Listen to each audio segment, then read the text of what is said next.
Muito bem. Estão vendo aí? Tudo ok? Então tá. Sim, professor.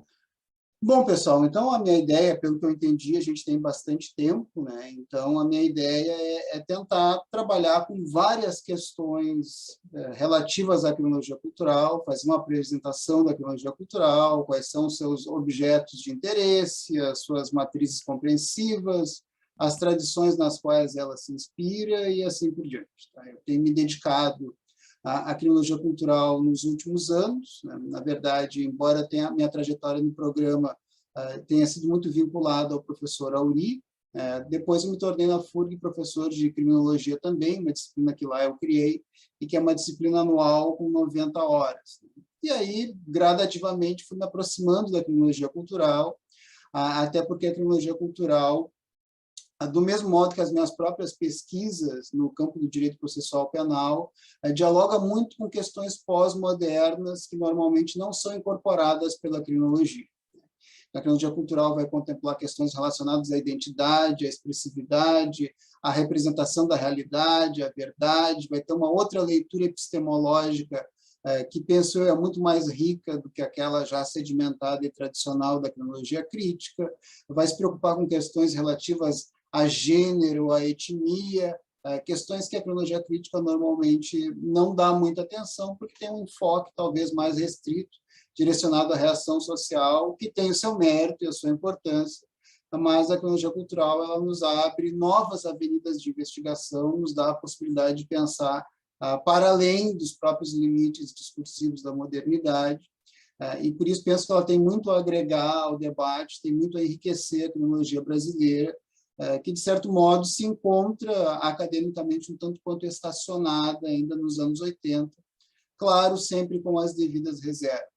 Então, esse é um trabalho que inicialmente foi desenvolvido, como a Clarice referiu, pelo professor Saulo de Carvalho, que foi quem introduziu a criminologia cultural no Brasil, e especificamente introduziu a criminologia cultural americana, com Jeff Ferrell, isso na primeira década do milênio, e alguns anos depois, o Álvaro Oxley da Rocha fez pós-doc com Keith Hayward na Universidade de Kent, e introduziu essa contraparte britânica da criminologia cultural. A criminologia cultural provavelmente só não se difundiu e se enraizou mais no Brasil nos anos seguintes, pelo fato de que as suas principais obras não se encontravam disponíveis em língua portuguesa, mas eu tenho me dedicado a isso nos últimos anos e já houve vários avanços nesse sentido, de modo que hoje, mesmo aqueles que possam ter o limite da língua, já tem uma vasta bibliografia, tanto de autores estrangeiros quanto brasileiros, para desenvolver trabalhos no campo da criminologia cultural. De qualquer modo, e antes de iniciar essa parte, também é importante dizer o seguinte, que não se trata, pura e simplesmente, de fazer uma recepção acrítica de uma criminologia que foi desenvolvida em um contexto histórico e geográfico muito diferente do nosso, né? Nós necessariamente temos que recepcionar a criminologia cultural, mas fazer as adaptações e as reinvenções necessárias para atender à particularidade do nosso contexto específico. Então, a criminologia cultural não é movida por qualquer espécie de anseio no sentido de colonizar a criminologia brasileira ou qualquer coisa do gênero. A ideia é enriquecer o debate e desenvolver a criminologia cultural brasileira, que efetivamente é aquilo que nós nos dedicamos aí no Instituto, com a sua própria identidade, o que nos leva, inclusive, a uma intenção de reinventar a própria criminologia cultural, da mesma forma que ela reinventou muitas das tradições criminológicas que a precederam.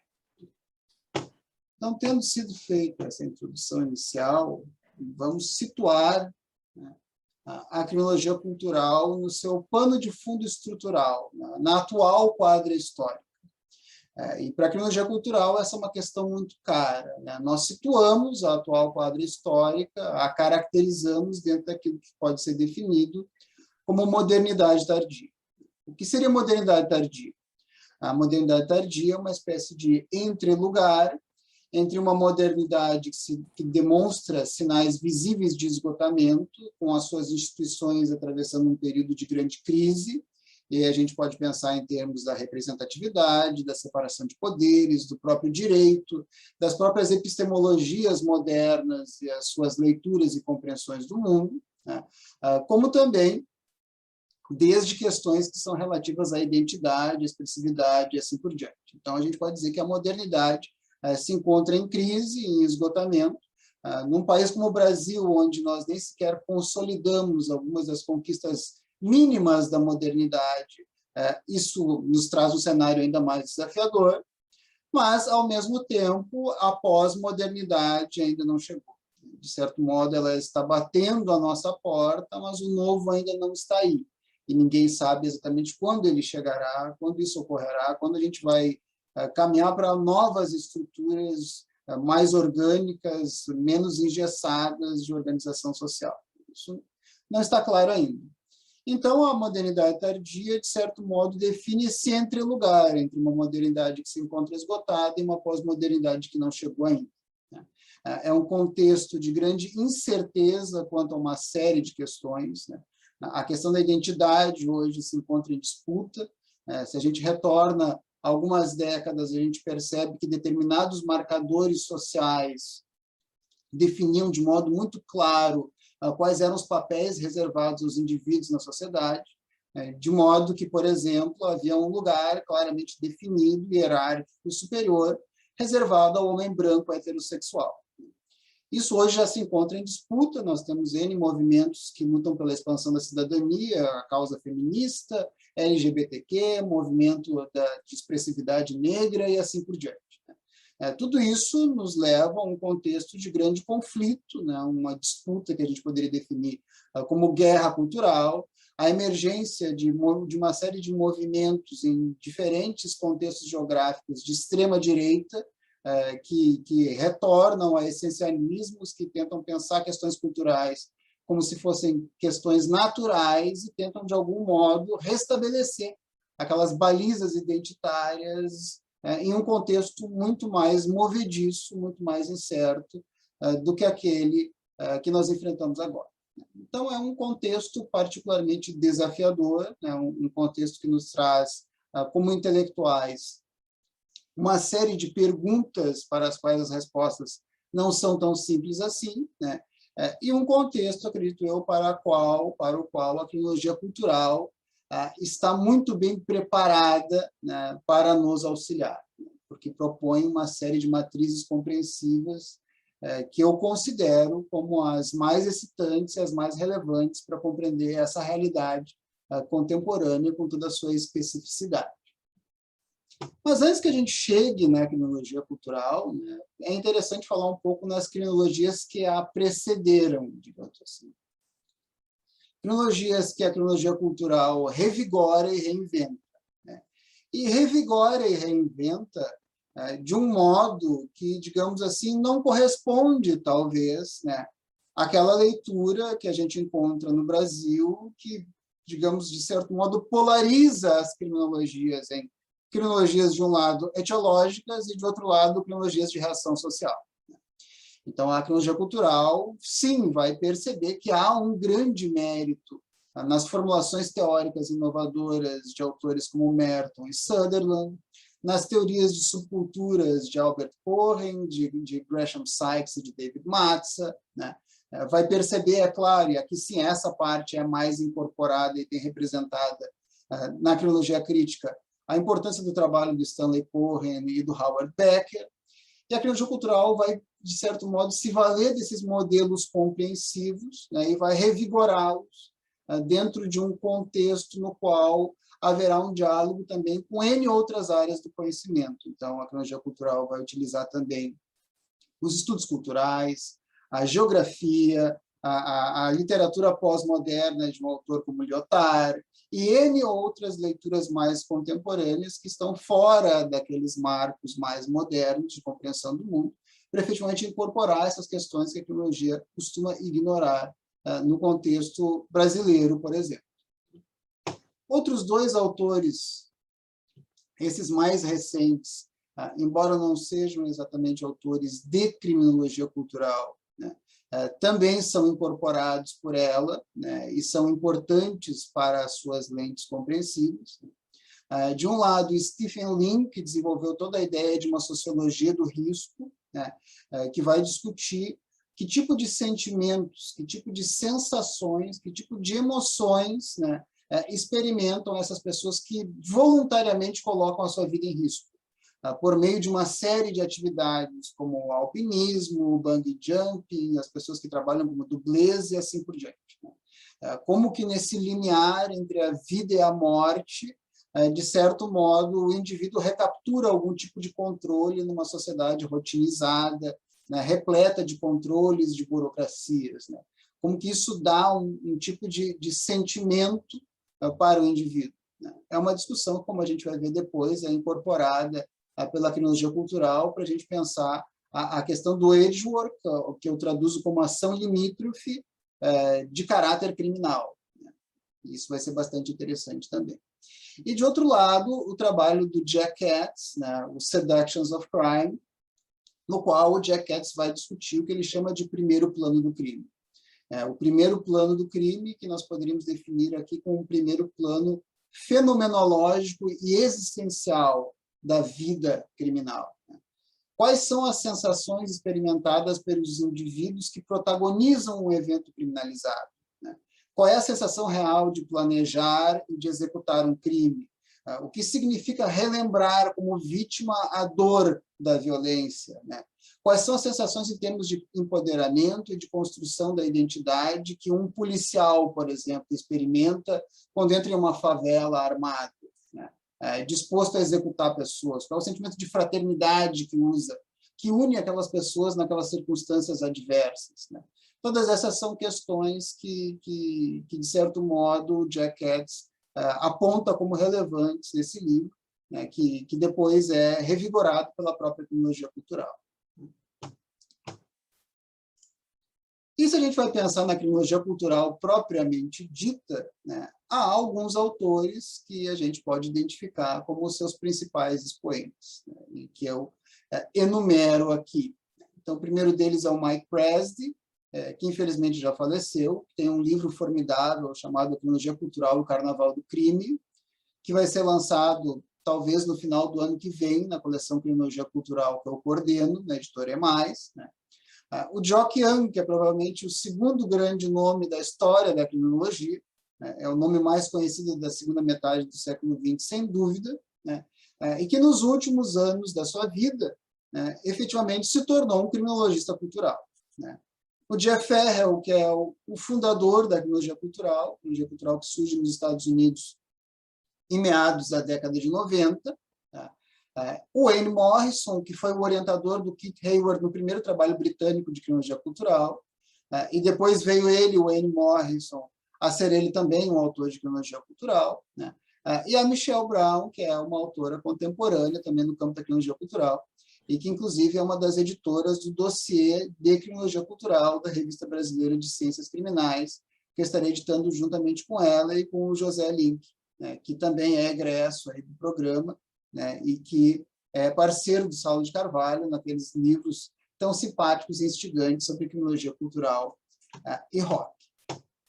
Bom, a gente pode dizer, assim, que eu acho que, de certo modo, inicialmente já ficou estabelecido, é que a criminologia cultural propõe uma matriz compreensiva que efetivamente amplia de modo significativo o objeto da criminologia. A criminologia cultural, sim, se ocupa de questões, digamos assim, mais tradicionais e sedimentadas da criminologia, como o crime, o controle, o castigo, mas ela vai se ocupar também de outras questões, vai ter uma lente muito específica que é dela sobre esse primeiro plano do crime, que eu vou falar depois, vai situar o contexto histórico como sendo da modernidade tardia, vai ter uma análise sobre representação mediada ou sobre mídia, que definitivamente está um passo muito além daquelas leituras no estilo a mídia vende medo e fomenta o medo pelo crime, e com isso gera apoio popular para medidas repressivas. É uma análise bem mais sofisticada do que essa. Ela vai se ocupar sobre os fluxos de negociação de significado através dos quais são construídas as nossas compreensões sobre a questão criminal. Vai ter um olhar muito atento à questão do consumo e como o consumo se transformou uma espécie de locus existencial.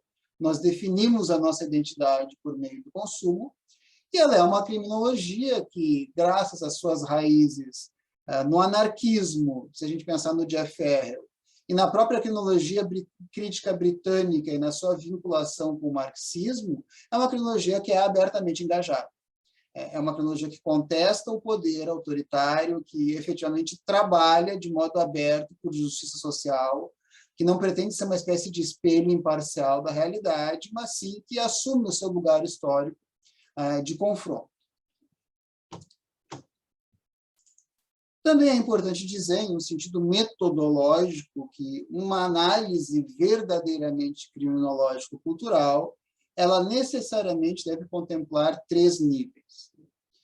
Nível micro, nível meso e nível macro. Tá? Então, no nível micro, nós situaríamos esse primeiro plano fenomenológico e existencial do crime. Quais são as sensações que experimentam os indivíduos que praticam performances criminalizadas? O que alguém que deseja matar, estuprar, busca? Quais são as sensações e emoções que essa pessoa experimenta em termos de empoderamento, de autoestima, de construção da própria identidade, de rejeição da humilhação e assim por diante? Então, esse é o primeiro plano micro, que vale tanto para a gente compreender essa criminalidade violenta de nível de rua, como para compreender a própria criminalidade dos agentes de Estado, igualmente. Tá? O nível meso é onde estariam localizadas as dinâmicas subculturais de construção de significado. Então, tem subculturas que a gente encontra em presídios, como, por exemplo, facções, que têm as suas próprias hierarquias, os seus próprios símbolos, que constroem essas hierarquias e símbolos como uma forma de dar significado e sentido para as próprias vidas. Você vai ter as subculturas que eu já referi anteriormente, dentre as quais a atividade policial, por exemplo, vai ser demarcada por uma série de sentimentos de fraternidade, de heroísmo, de empoderamento, de ethos guerreiro e assim por diante. E tu tem o nível macro, que é onde entrariam questões estruturais de fundo maior, relacionadas, por exemplo, ao sistema penal, à modernidade tardia, ao capitalismo global e assim por diante. Então, uma análise criminológico-cultural deve contemplar essas 3 dimensões, não é uma delas isoladamente. Tá? São as 3. Tá? Conjugar essa experiência efetivamente vivida da performance criminalizada, né, com essas estruturas de nível meso, nas quais ela está situada e através das quais ela adquire significado, com esse pano de fundo estrutural. De certo modo, quem propôs esse modelo compreensivo tão abrangente foi o Jock Young. O Jock Young ele tem um artigo, né, que se encontra mais desenvolvido em termos de seus fundamentos nessas 2 obras, né, A Sociedade Excludente, que está traduzida para o português, e o Vertigo of Late Modernity, que eu ainda pretendo traduzir, tá? Onde ele conjuga as 2 teorias, a teoria do Merton com a teoria do Katz. Né? O Katz passa boa parte do seu livro criticando as criminologias de fundo estrutural, né? Porque ele acha que o que move os indivíduos não são questões materiais. Ele percebe que a sensação que alguém experimenta quando entra dentro de um banco e dá um tiro para o alto e faz com que todo mundo se jogue no chão, é uma sensação que efetivamente preenche de significado aquela pessoa. Ele percebe que sair de lá trocando tiros com a polícia é uma experiência excitante, que dá significado, que libera adrenalina naqueles indivíduos. E ele vai dizer o seguinte, que na realidade os eventuais ganhos materiais podem até fazer parte de tudo isso, mas tudo isso é queimado depois como se fosse uma espécie de oferenda no altar de um deus pagão. Então não são bens materiais que motivam essas pessoas. Bom, mas aí o Jock Young vai dizer o seguinte, alto lá, essas visões elas não são excludentes, é possível conjugar a visão do Merton com a visão do Katz. Se no Merton não tem emoção, no Katz não tem estrutura. Então, ele vai conjugar as 2 teorias, né? E vai, por exemplo, dizer o seguinte, né? No que é quase que uma lei criminológica universal, um dos exemplos do que ele chama de uma teoria de bulimia social. Né? Olha, o jovem negro no Harlem, tá? Determinadas teorias positivistas, por exemplo, vão dizer que ele comete crimes por causa de uma falta de socialização. Né? é porque os valores da cultura ocidental ou americana não foram suficientemente inculcados nele. E, portanto, ele pode ser ressocializado desde essa perspectiva. O Jock vai dizer exatamente o contrário. Esses indivíduos estão completamente imersos na cultura. Eles são expostos à publicidade quando na rua, quando vem televisão, quando acessam a internet. Essa máquina de criação de desejos também os alcança.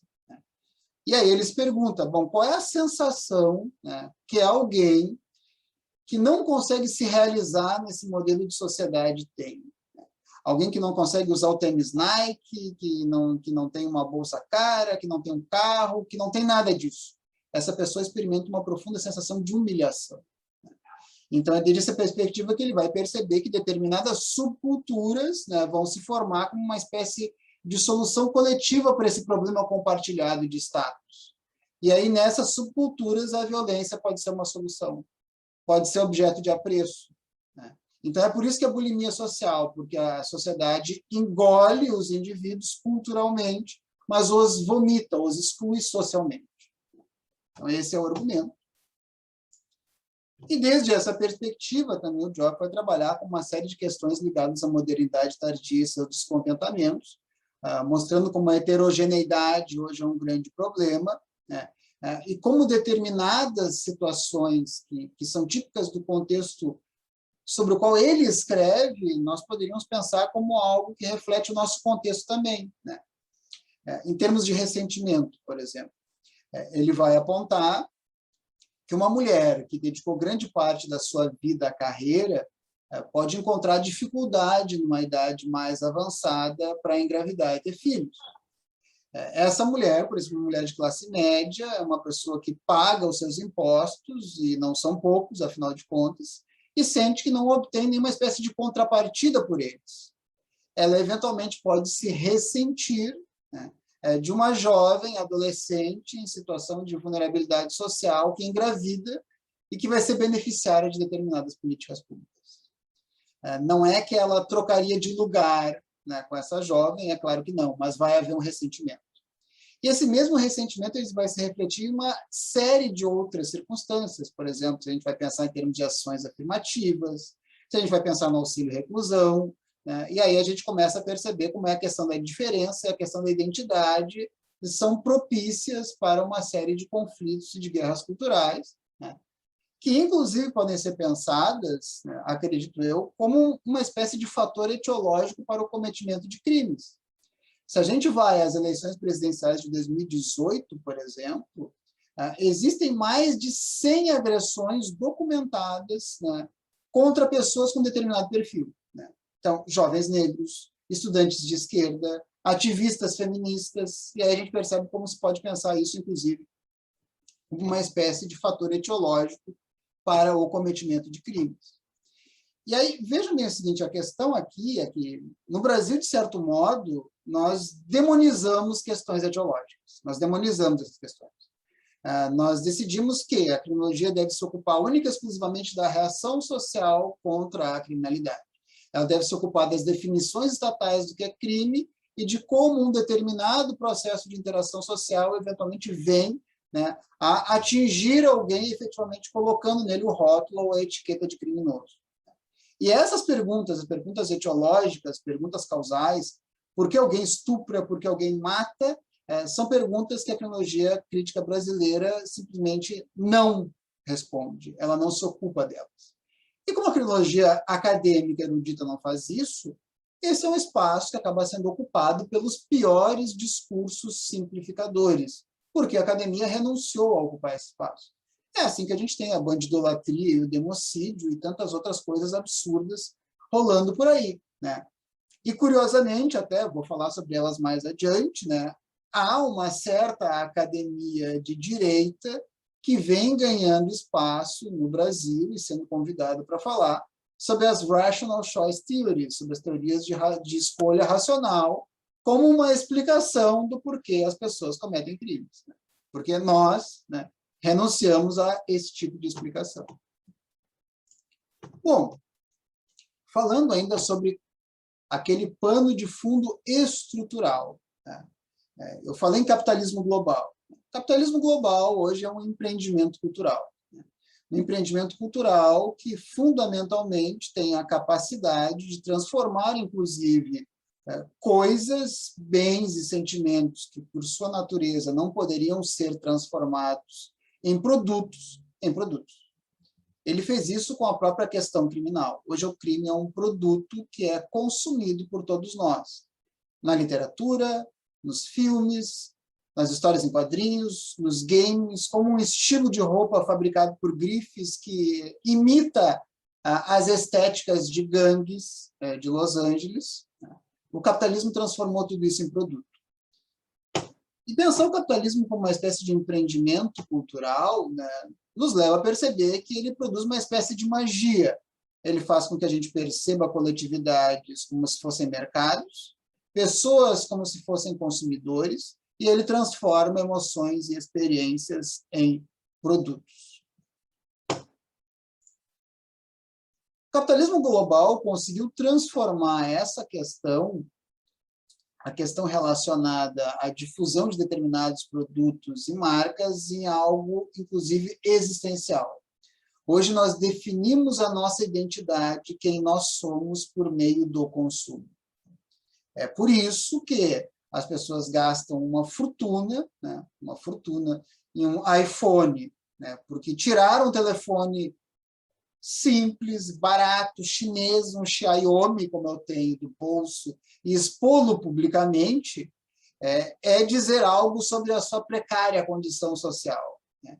Enquanto que, contrariamente, tirar um iPhone do bolso é mostrar-se um vencedor perante os demais. Então, nós construímos a nossa identidade por meio do consumo. É por isso que as pessoas se preocupam mais com o carro do que com a própria casa. É por isso que, num país, né, como o Brasil, a gente tem um consumo, por exemplo, de SUVs, que é absolutamente absurdo. Você vai lá na Europa, as pessoas estão comprando um carro pequeno para consumir pouca gasolina e estacionar em qualquer lugar. Aqui não, aqui os modelos populares estão deixando de ser fabricados porque tu tem que andar com um símbolo fálico pelas ruas para mostrar que tu é um vencedor. Então, isso é uma espécie de magia do capitalismo, porque ele conseguiu transformar o consumo em uma experiência existencial. Nós não consumimos para atender uma necessidade específica e claramente demarcada. Esse é um processo de simbolização que começa no século XIX e vai se consolidando no século XX. Hoje nós construímos a nossa própria identidade por meio do consumo.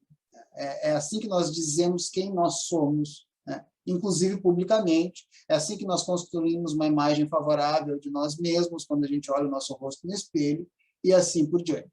Com todas as consequências que, evidentemente, decorrem disso para a própria questão criminal e para o comportamento das pessoas em termos de prática de performances criminalizadas. Bom, essa máquina, em última análise, né, pode levar à extinção do próprio planeta Terra. Não é por acaso que nas últimas décadas se desenvolveu a criminologia verde, que se ocupa justamente das predações criminosas do capitalismo global. E nos últimos anos houve uma aproximação cada vez maior entre essa criminologia verde e a criminologia cultural, de modo que a gente pode falar até em uma criminologia cultural verde, né, que justamente vai se ocupar desse tipo de questão, e não desde uma leitura normativa, e sim criminológica. Bom, é importante falar também um pouco em termos de análise sobre mídia. Se a gente vai à década de 60, a gente encontra uma primeira análise seminal de mídia, que é a análise de Guy Debord sobre a sociedade do espetáculo. Naquele contexto de um espetáculo, as pessoas eram efetivamente espectadoras do espetáculo. Um espetáculo que, de um lado, aparentemente produzia união, mas, na verdade, produzia uma profunda disjunção. Há outros modelos compreensivos sobre a mídia que se desenvolveram na década de 70 também, as teorias de pânico moral do Stanley Cohen, que ainda não são suficientemente incorporadas na academia brasileira, acredito eu. Mas, para além disso, é importante pensar nas metáforas da criminologia cultural para compreender o nosso contexto contemporâneo. Então, eu gosto de brincar, uma espécie de trocadilho, que a criminologia crítica é analógica. Ela é feita para compreender um mundo no qual a nossa existência era muito mais restrita. Hoje, a nossa existência analógica e digital espirala conjuntamente. Então, a cronologia cultural está mais preparada para compreender um mundo cada vez mais digital, no qual grande parte da nossa existência se dá neste plano virtual. E aí, uma boa metáfora para compreender esse mundo não é mais aquela de uma televisão com espectador passivo, como aquela ali, ou de uma tela de cinema com espectador passivo, mas sim de um salão infinito de espelhos mediáticos, porque as imagens refletem umas sobre as outras infinitamente. E aí o que interessa justamente é compreender como essas imagens circulam, como que o significado é construído, como que ele espirala por diferentes canais, né? Como que isso formata a nossa subjetividade em termos da nossa compreensão e da nossa leitura da contemporaneidade. E aí, desde essa perspectiva, né, eu que sou um historiador, eu estou muito a par dessas discussões, e vocês talvez também estejam, né? Muito se falou sobre o 11 de setembro como uma espécie de demarcador de uma nova idade. Então, o 11 de setembro sinalizaria o fim da idade contemporânea e o início de uma nova era. E há várias teorias, inclusive, que foram desenvolvidas depois dentro desse contexto, como aquela do choque das civilizações do Huntington e assim por diante, que eu acho de muita pouca serventia, para ser bem sincero. Se há alguma coisa que, nas últimas décadas, efetivamente sinaliza o início de uma nova idade, porque realmente transforma de modo profundo e possivelmente irreversível as nossas relações sociais, a nossa cosmovisão e a nossa própria forma de organização como sociedade e a nossa própria viabilidade como sociedade, né, são as redes sociais. Então, as redes sociais reformatam completamente aquilo que o Arjun Apudarai chamou de uma mediascape. Hoje, a mediascape se transformou completamente. Havia toda uma promessa de democratização do conteúdo. O conteúdo antes era propriedade, digamos assim, de determinados grandes grupos que tinham uma espécie de controle da informação, e se acreditava que com essa democratização a gente sairia de uma verticalização para uma horizontalização. Hoje nós produzimos, como espécie, mais conteúdo do que produzimos em qualquer momento da história. Provavelmente, na última década, nós produzimos mais conteúdo do que a espécie humana produziu em toda o restante da sua existência. E isso é uma espécie de revolução autoral, porque dá a essas pessoas, dá às pessoas a condição de autoras. Bom, e com isso, nós tivemos um processo que tem que ser observado criticamente. Por quê? Porque nós efetivamente produzimos conteúdo gratuitamente para essas grandes corporações. Produzindo esse conteúdo, nós geramos tráfego para elas e, portanto, lucro que elas obtêm com as pessoas e as empresas que pagam para terem seus anúncios veiculados nessas redes. E por que nós fazemos isso voluntariamente? Porque há todo um processo fisiológico envolvido. Quando a gente posta um conteúdo, quando há interação, quando há engajamento, quando as pessoas curtem, compartilham, isso libera dopamina no nosso cérebro. Nós sentimos prazer. O mesmo prazer que a gente sente quando come chocolate, quando tira uma nota boa numa prova, a gente obtém. E prazer instantâneo e fácil de ser obtido, sem nenhum grande investimento de tempo. Então, com isso surge, dentro desse contexto de recompensas subjetivas, uma espécie de novo modo de viver, que vai consistir nessa contemplação e produção de conteúdo para diferentes telas. A gente passa grande parte do nosso tempo olhando para telas e produzindo agora também conteúdo para telas.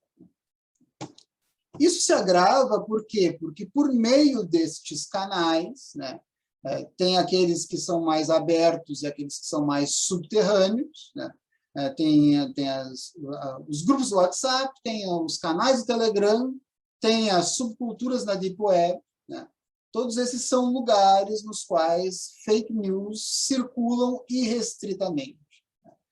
Fake news que são notícias deliberadamente falsas, que na grande maioria das vezes atendem uma agenda de ódio, de extrema-direita, de rejeição ao diferente, e nos quais se formam essas subculturas, nos quais se torna aceitável a cultivação desse ódio, que, obviamente, como eu já referi, pode ser visto, inclusive, como um fator etiológico que vai promover um certo tipo de criminalidade.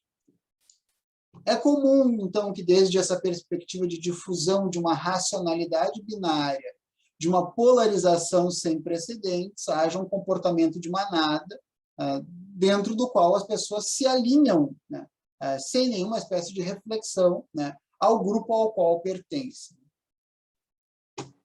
Mas talvez mais grave ainda do que a própria ideia de fake news seja a emergência da pós-verdade, né? Porque isso implica no puro e simples abandono de critérios de verificabilidade. Não há nem sequer uma intenção ou preocupação com a checagem da fonte, com a sua credibilidade, com a validade dos argumentos. O argumento válido é aquele que reforça o meu ponto de vista prévio, aquele que, de certo modo, empodera o meu arsenal retórico para o confronto com o inimigo.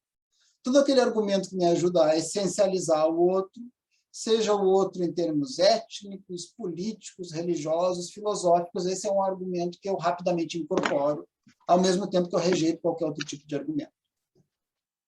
Essas coisas vão se conectar no fim, se vocês estão achando que parece um pouco solto, eu prometo que vão, ou pelo menos eu vou tentar que sim. Tudo isso leva, então, à emergência daquilo que o meu amigo Rubens Casara chamou, né, não é criminologia cultural, mas se encaixa muito bem aqui, de próteses de pensamento, né, que se prestam a um grande empobrecimento da subjetividade, a todo um abandono da capacidade reflexiva e interpretativa, que, em última análise, é aquilo que define o próprio humano, né? Então, é uma deterioração da subjetividade. Agora eu vou falar um pouco sobre violência, claro, dentro dos limites do que uma apresentação acadêmica comporta e de modo não muito gráfico. Na criminologia cultural, nós pensamos na violência como uma espécie de cerimônia de degradação. É por meio dessa cerimônia de degradação que alguém efetivamente encena uma performance, né, que permite que essa pessoa adquira algum nível de significado, né, uma imagem positiva de si própria, um empoderamento, né, as sensações que ela deseja obter, há significados que ela pretende impor à sua vítima e, ao mesmo tempo, projetar esses significados para potenciais audiências. Então, se a gente percebe, se a gente contempla determinados atos de violência, isso parece bastante claro.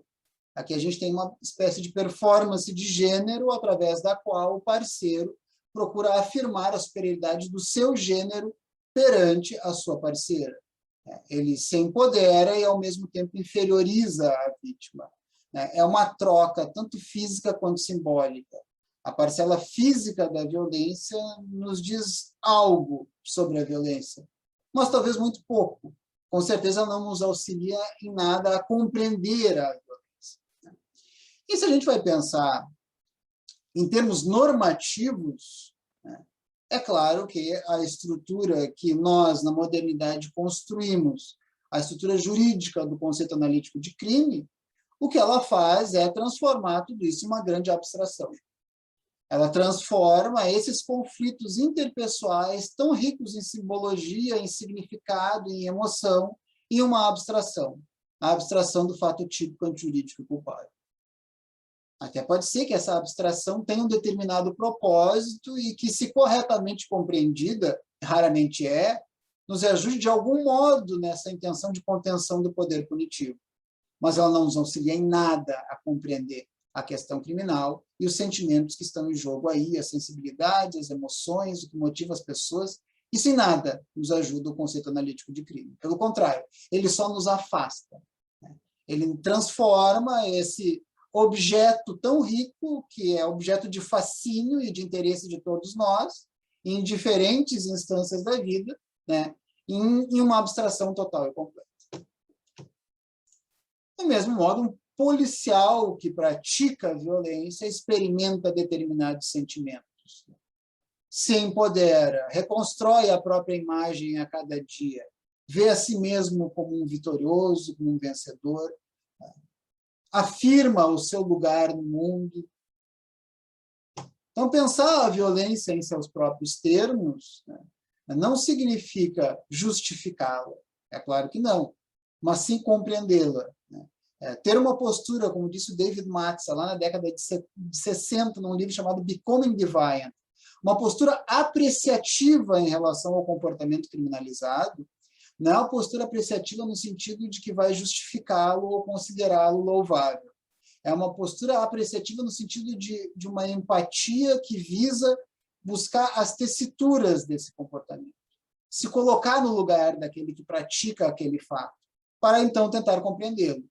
A alternativa a isso é o correcionalismo, que é uma estrutura de pensamento que só visa erradicar determinados comportamentos e que, com isso, renuncia a qualquer possibilidade de compreendê-los. Então, aqui temos outros exemplos de violência, e, logicamente, a violência não se esgota na sua dimensão física. Né? A gente percebe que as mesmas questões estão em jogo, né, nessas performances de colocação em posição inferior de alguém, nas quais não há uma troca física propriamente dita. Então, pensar esse primeiro plano fenomenológico e existencial do crime nos leva a questionar essas performances e a projeção de significados que está envolvida nelas. Né? São performances no sentido de que, como referiu Katz, né, viver uma vida como criminoso, experimentar a dor de ser uma vítima ou sair por aí patrulhar as ruas, são fenômenos existenciais, são fenômenos humanos, ricos e repletos de significados.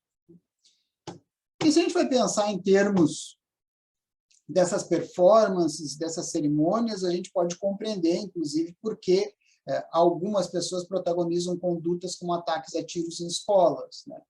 Por que pessoas com doenças mentais, com problemas sociais não identificados, com doenças mentais para as quais não estão tomando os medicamentos adequados, podem ter acesso a uma arma de fogo, e aí, tendo eleito determinadas figuras, como, por exemplo, os atiradores de Columbine, ou o atirador de Virginia Tech como um herói, porque essas pessoas são consideradas como semideuses em determinadas subculturas que se encontram na Deep Web, alguém pode executar uma espécie de projeto falho de identidade. Alguém pode tentar, de algum modo, dar significado à sua vida, matando outras pessoas e se matando depois, porque, de certo modo, vai viver eternamente naquela subcultura. Né? Por que alguém que se encontra, um jovem árabe em situação de vulnerabilidade social, vai ser cooptado pelo Estado Islâmico para se explodir e levar outras pessoas para a morte junto? Porque com isso vai ganhar a vida eterna, com isso vai fazer parte de uma fraternidade, não vai se sentir mais sozinho, e assim por diante. Então, compreender esses fenômenos como fenômenos humanos e não como algo que simplesmente é praticado por monstros, né, é algo que vai interessar muito a criminologia cultural. Por isso, a questão de conectar essas performances com a questão do terrorismo, a conjugação do terrorismo com o espetáculo, que é o que a gente encontra nos ataques a tiros em escolas e assim por diante. E como eu referi antes, essas questões também são importantíssimas para que a gente compreenda a própria violência praticada por agentes de Estado. Né? Então, aqui tem imagens de um artigo do Travis Lineman, né, que é um professor norte-americano que faz parte do Instituto, né, no qual ele discute as economias de troféu que governam a atividade policial. Então, a gente tem aqui policiais com um jovem negro exibido como se fosse um troféu de caça. Um policial tirando uma foto, fazendo gestos com um veículo confiscado do narcotráfico. E aí a gente consegue perceber o que move essas pessoas, em que universo cultural elas estão situadas, em que subcultura, quais são seus símbolos compartilhados, o que faz com que eles tenham essa imagem de si próprios e por que eles agem desse modo. Tanto para criminosos quanto para controladores, o estilo importa, a expressividade importa. Igualmente, né, tem um texto muito famoso do Jeff Farrell, que foi traduzido pelo Saulo de Carvalho e que também está lá no Explorando a Criminologia Cultural, que é o Tédio e Edgeworth. Né? O texto Tédio, Crime e Criminologia do Jeff Farrell, em que ele vai discutir a questão do tédio. Ele vai falar como existe uma espécie de gaiola de ferro que foi primeiramente identificada por Weber, é uma gaiola de ferro da racionalidade, da rotinização, como ela nos aprisiona dentro de uma série de controles nos quais nós estamos submersos e dos quais não parece haver libertação possível. Então, há a gaiola de ferro das contas, a gaiola de ferro da burocracia, do trabalho, são tantos os controles, tantos os requisitos, os caminhos já estão de tal modo delimitados, né, que parece que a gente vive como formiga. E aí ele vai se perguntar, né, se, por acaso, a gente não poderia pensar em determinados crimes como uma espécie de resposta ao tédio. Né? Como determinados crimes como sendo situações nas quais as pessoas deliberadamente se colocam em risco para sentir alguma espécie de emoção numa vida cada vez mais rígida, mais monótona e mais controlada. E aqui também vale muito a pena pensar desde essa perspectiva do conceito de Edgeworth, que é a questão do risco e da colocação em risco. Porque, na realidade, se os criminologistas culturais estão corretos, e, de fato, determinadas pessoas se colocam em risco e praticam crimes para sentir emoções, para sentir essa descarga de adrenalina, para liberar a dopamina, né? Então, um dos pressupostos mais caros do próprio direito penal pode ter uma consequência completamente diferente daquela que os penalistas perdidos no seu mundo de sonambulismo imaginam. Toda a retórica de uma prevenção geral negativa, abstrata e concreta, de uma ameaça da pena que levaria as pessoas a se sentirem atemorizadas e, portanto, não cometerem crimes, se esfacela contra essa ideia. Né? Porque justamente se trata do cometimento da proeza. A pessoa se coloca em risco, ela enfrenta o controle social para se sentir viva, né? Para recapturar alguma espécie de controle sobre a própria vida em uma sociedade mortificada por controles. Né? E se a gente vai pensar nessas questões que eu trabalhei e, de certo modo, conectá-las, né, nós chegamos a essa conexão entre performances de poder e gozo autoral. Né? Como é que elas podem ser relacionadas? O meu amigo Majid Yar desenvolveu um conceito chamado de vontade de representação. No que consiste esse conceito, fundamentalmente? Bom, eu e vocês, nas nossas vidinhas mesquinhas e pequenas, a gente faz uma grande encenação nas redes sociais. A gente escolhe cuidadosamente a melhor foto, com o melhor sorriso, com a taça de champanhe, as pernas cruzadas na piscina, a família toda reunida, sem nenhuma espécie de discórdia, e a gente coloca isso nas redes sociais. A gente coloca essa imagem idealizada, que não corresponde à nossa vida real, e a gente faz isso porque, na realidade, nós desejamos ser invejados pelas nossas vidas. E as pessoas vão ter um certo apreço por esse tipo de conteúdo, vão se conectar com ele. Olha só férias, olha só família, olha só cachorro, olha só filhos, olha só carro novo. Porque esses são os nossos símbolos, as coisas às quais nós damos valor. Bom, mas como eu já falei aqui N vezes, há subculturas nas quais os valores são outros. Subculturas nas quais há uma espécie de reação coletiva ao problema comum compartilhado de status, e onde as pessoas são respeitadas, valorizadas, né, e até mesmo temidas dentro daquela subcultura, justamente pelo fato de que praticam condutas que eu e vocês consideramos reprováveis, como estupro, como homicídio e assim por diante. E aí, nos últimos anos, a gente tem testemunhado um fenômeno cada vez mais comum, que é qual? A prática de crimes com o propósito específico de postá-los em redes sociais. Então, a gente teve estupros coletivos postados em redes sociais, execuções transmitidas ao vivo em redes sociais, o ataque a Christchurch, na Nova Zelândia, a mesquitas, transmitido ao vivo pelo agressor, como se fosse um jogo FPS, em primeira pessoa de tiro, transmitido ao vivo com ele executando pessoas. Né? Então, a gente tem essas condutas que mostram crimes que são cometidos com propósito específico, né, de postá-los em redes sociais. E a gente tem uma conexão entre performance de poder, gozo autoral, e chegamos a esse conceito que o Majid chama de vontade de representação. Se essa vontade de representação não pode ser pensada ela mesma em um fator de instigação ao cometimento de determinados crimes. E aí nós chegamos a essa conduta aqui, que é objeto de um artigo que eu escrevi com alguns amigos e que está lá no Novas Aventuras em Criminologia Cultural, né? Essa conduta que ocorreu nas eleições de 2018, com 3 eleitores diferentes.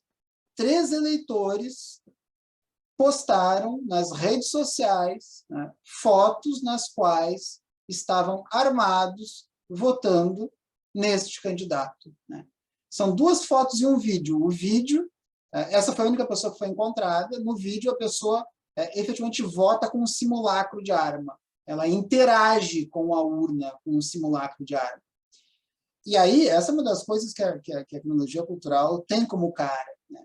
Como que em um instante tão fugaz, tão efêmero, tão transitório, aparentemente tão isolado, né? São 3 pessoas no país inteiro, como a gente consegue perceber nesse instante capturado forças culturais maiores em jogo?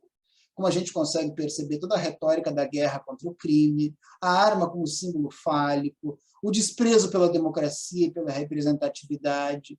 Tudo isso está, de certo modo, aí.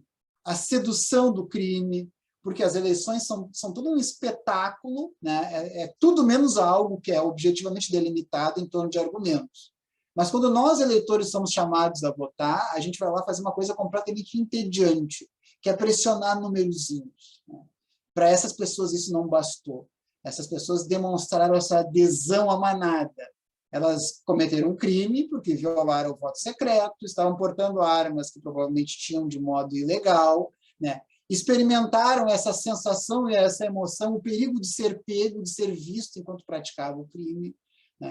Então, é um texto que, escrito em janeiro de 2019, acredito eu, antecipou muito do que a gente veio a viver no Brasil nos últimos anos.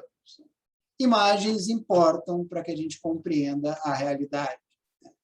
E, nesse sentido, se desenvolveu também, nos últimos anos, uma criminologia visual que vai se ocupar de batalhas sobre a imagem. Então, aqui tem um movimento do sul da Califórnia. Esse é um artigo da Michelle Brown, no qual ela vai trabalhar a questão da criminalidade, do presídio, das pessoas latinas e negras enjauladas, como se fossem animais na América do Norte, desde outro tipo de imagem, que não é aquele estereótipo das barras do macacão laranja, né? Então, aqui a gente tem, por exemplo, um movimento que associou questão ambiental e questão prisional, para tentar retrabalhar isso e perceber que, na realidade, questão ambiental, exploração da força de trabalho, complexo prisional, essas coisas não são isoladas, elas estão conectadas e devemos pensá-las desse modo, com uma criminologia que esteja capacitada para compreender um mundo tão rico em significados. E isso é exatamente o oposto das teorias de escolha racional. O que não deixa de ser uma coisa interessante para a gente pensar o próprio direito, porque tanto as teorias de escolha racional quanto o direito penal justificacionista, aquele que diz que há direito de punir, que o direito penal protege bens jurídicos, que a prevenção geral negativa seria um meio para isso, essas 2 leituras estão embasadas no racionalismo, na modernidade, na filosofia da consciência, no espírito geométrico, na ideia de uma racionalidade que calcula, né, cada uma a seu próprio modo, né? Então, a gente tem isso visível em N momentos do direito penal, por exemplo, a culpabilidade com a sua pressuposição de livre-arbítrio, né, desconectada da realidade, da vida efetivamente vivida. E a gente tem as teorias da escolha racional, né, que são teorias que hoje, no contexto contemporâneo, pretendem elucidar o comportamento criminal desde uma perspectiva de construtos de custo-benefício, né? É o chamado modelo homoeconômicos da ação humana, né, no qual o comportamento criminoso seria o resultado de uma espécie de cálculo, de estratégias racionais visando a maximização da utilidade, como no utilitarismo do Bentham e do próprio Ferraioli, que continua preso a esses mesmos limites da modernidade.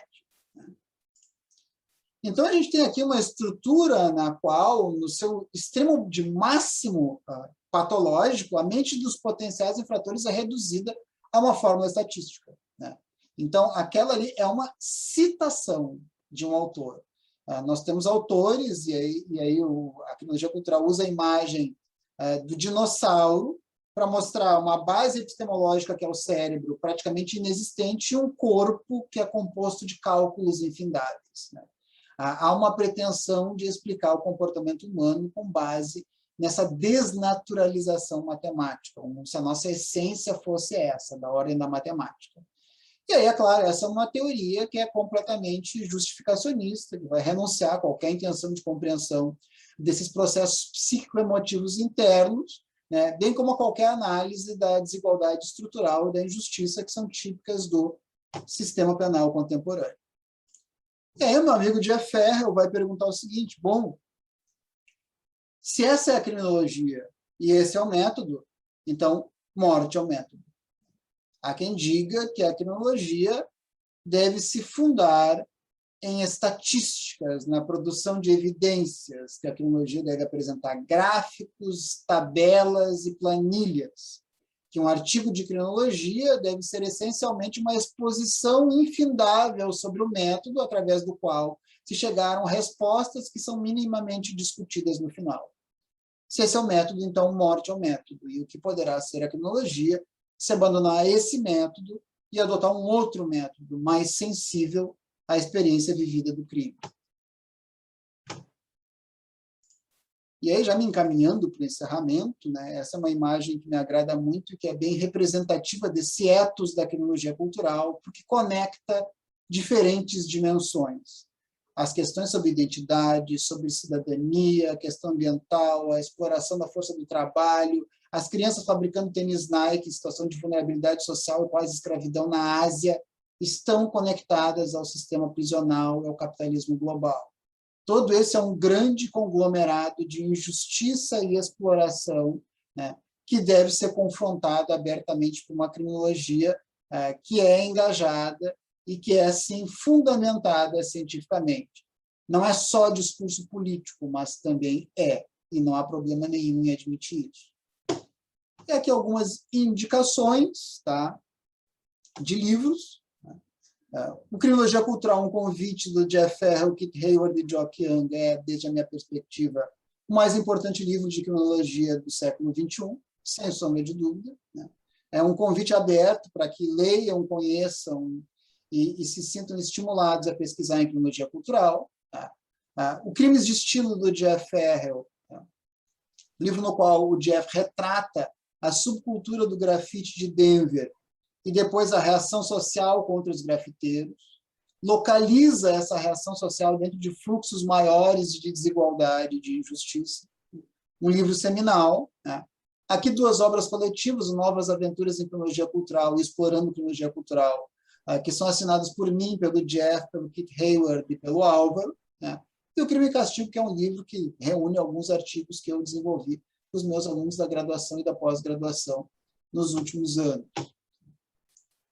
Temos um dossiê aí no horizonte, já está aberto, inclusive, para submissão até 1º de abril de 2022, né, submissão para o dossiê de criminologia cultural da Revista Brasileira de Ciências Criminais, que atualmente é editada pelo professor Saulo de Carvalho, que foi receptivo à minha proposta inicial, que depois eu construí junto com o Zé Link e com a Michelle Brown, né, para que a gente tenha um livro que retrate o atual estado da arte e da criminologia cultural no Brasil, né, que ainda se encontra em desenvolvimento, cuja história não está concluída, mas sim por ser feita e por ser escrita.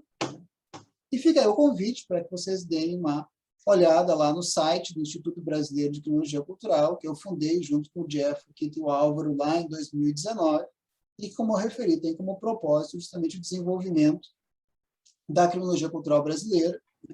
O Instituto é uma entidade civil sem finalidades lucrativas, né, e que visa tão e somente difundir a criminologia cultural, seus principais autores, e estimular os estudos de criminologia cultural no Brasil. É isso, pessoal.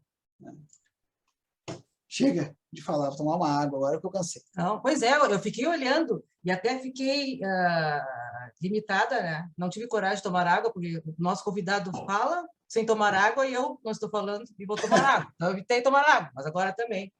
Mas, assim, ó, em primeiro lugar, antes de nós abrirmos, né, para o nosso diálogo, né, interlocuções, enfim, né, eu gostaria muito Salah, te agradecer pelos slides impecáveis, né? Por uma apresentação, uma aula, né? Exatamente no que nós, que eu havia solicitado, né? Que nós fizéssemos, trazer esse cenário, né? Da criminologia cultural e status quo dela, né? Então, muito, e também cumprimentá-los, né? A ti, a Laura, enfim, né? Por terem desbravado, junto com o Salo, né? Esse espaço, ocupado esse espaço, porque estarem ocupando esse espaço, porque é como tu disseste, né? Quando nós não ocupamos o espaço, né? Podemos cunhar a expressão, a negação, né? Como tu falaste ali, dos porquês, né?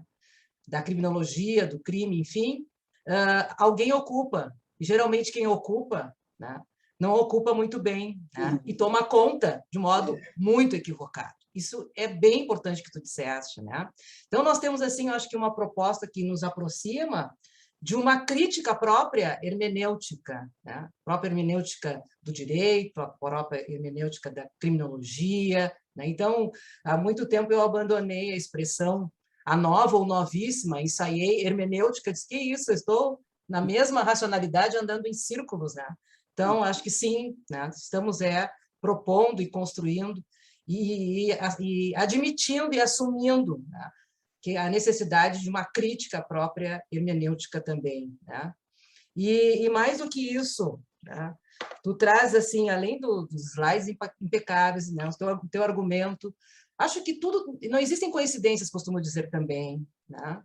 Acho que se o nosso encontro tivesse sido promovido há anos atrás, logo no início, não seria tão bom como pode ser a partir de agora, certo? Acho que existe um grau de maturidade, né? De experiência, de realmente maior lucidez, podemos cunhar, né, também, lucidez histórico, jurídico, criminal, né, sobre todas as questões que nós estamos, que poderiam até ter sido naquela época, poderiam ter sido, funcionado como uma bola de cristal, né? Mas agora nós temos vivências, ou vivescências, como diz, né?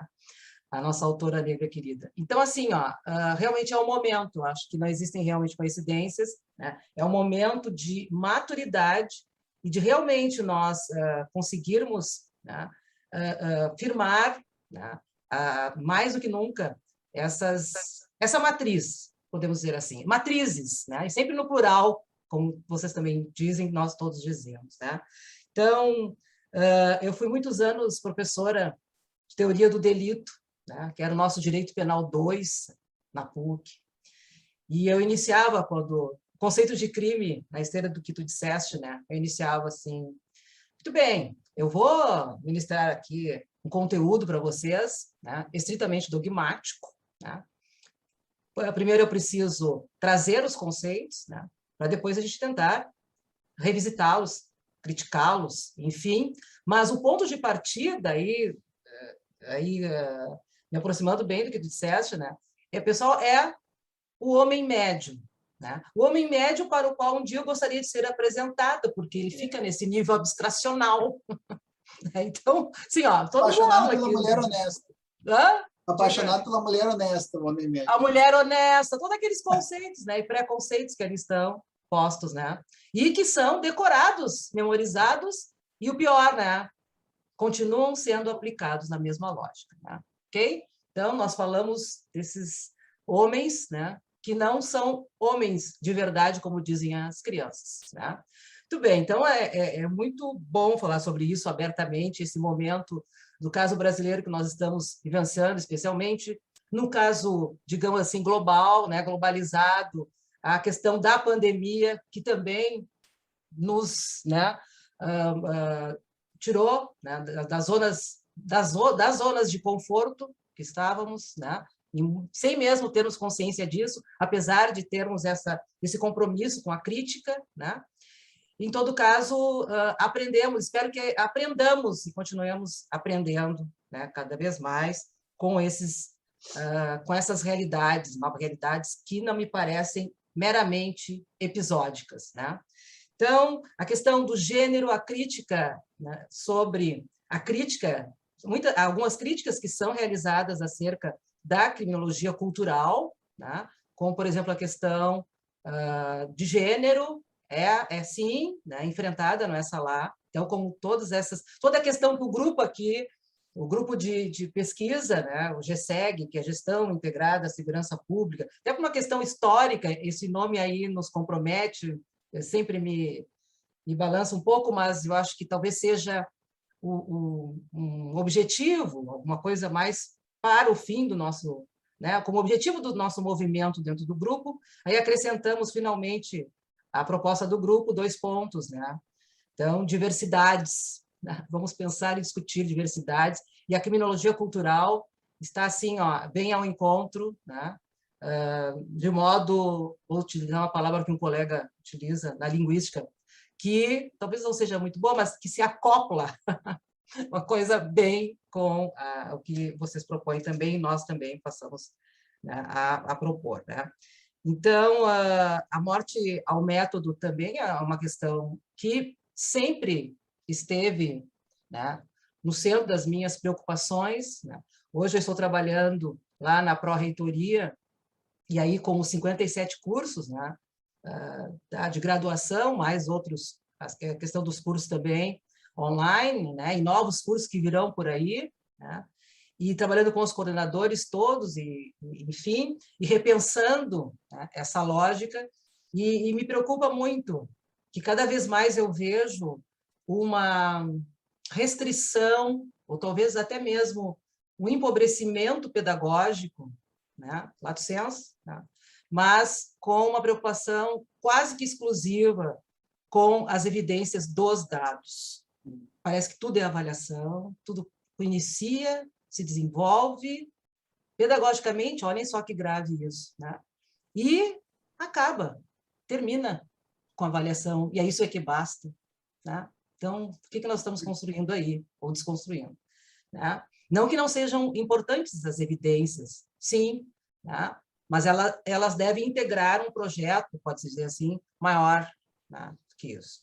Então, eu agora abro de imediato a palavra aos colegas aqui. Nós temos colegas que provavelmente, acertadamente, né, gostariam de trazer também, né, algumas inquietações, né, do status nosso atual. Ok? Uhum. Com vocês, pessoal.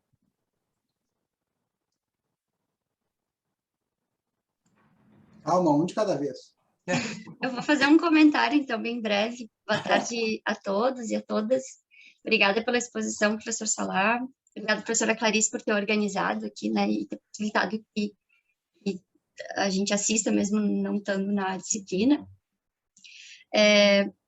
O professor Salar teve num grupo de trabalhos do Sociology of Law, em que aí eu tive a oportunidade de ouvi-lo um pouco melhor sobre a criminologia cultural, enfim.